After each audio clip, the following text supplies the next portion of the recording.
useless. Idiot. Such a loser. Weak and pathetic. Oh, what a weirdo. Good for nothing. What a reject. Hey, freak. So fake. Loser. Poor little baby. Such trash.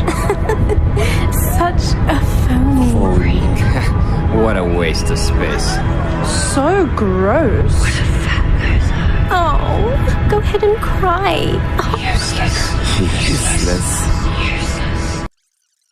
Bullying adalah kekerasan atau penindasan yang dilakukan satu atau sekelompok orang yang lebih kuat, yang mana bertujuan untuk melemahkan atau menyakitkan seseorang lain, dan yang dilakukan secara berulang-ulang. Lalu ada beberapa macam dari bullying. Yang pertama ada bullying fisik. Bullying fisik ini bullying yang dilakukan secara fisik seperti memukul atau menendang atau mengunci orang lain di kamar mandi dengan sengaja. Lalu yang kedua ada verbal bullying. Verbal bullying ini bullying yang dilakukan secara verbal seperti menghina ataupun mengejek atau kayak memberi julukan yang tidak pantas. Lalu yang terakhir itu ada cyberbullying. Cyberbullying ini bullying yang dilakukan di sosial media seperti body shaming di sosial media ataupun menghina di sosial media.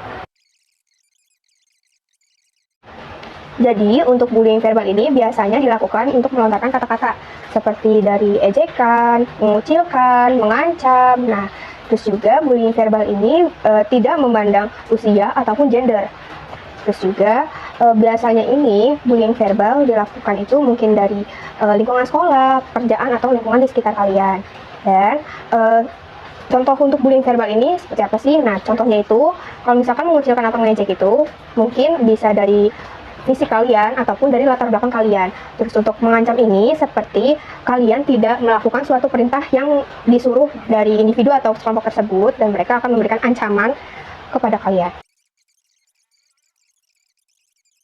Ada beberapa faktor yang mempengaruhi seseorang melakukan tindakan bullying. Yang pertama, faktor internal. Nah, seseorang yang melakukan bullying itu bisa karena memang kepribadian anak tersebut yang memang mungkin contohnya temperamen.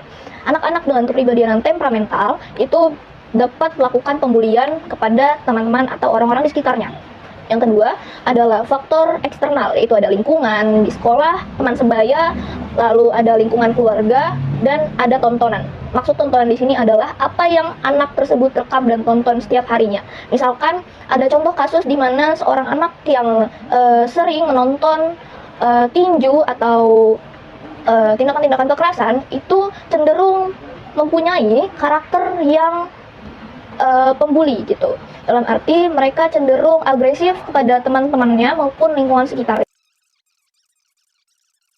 Oke, dampak dari verbal bullying ini yang pertama hilangnya rasa percaya diri untuk berinteraksi dengan orang lain, lalu menyebabkan depresi dan trauma, lalu menyebabkan menyakitkan diri sendiri, lalu yang keempat itu ada menyebabkan hilangnya nafsu makan, yang terakhir pola tidur yang tidak teratur.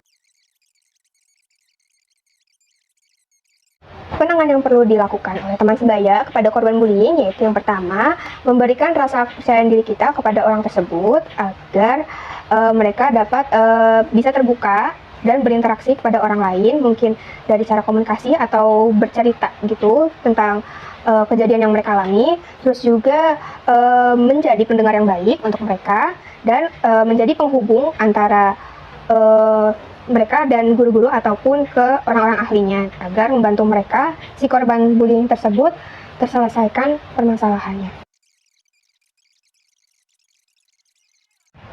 Oke, baik.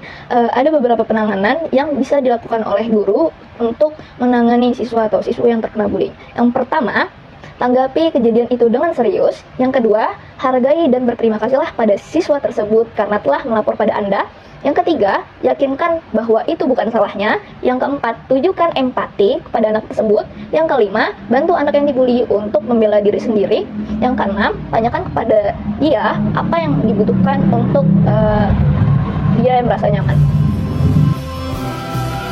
Ciptakan lingkungan yang sehat tanpa perundungan.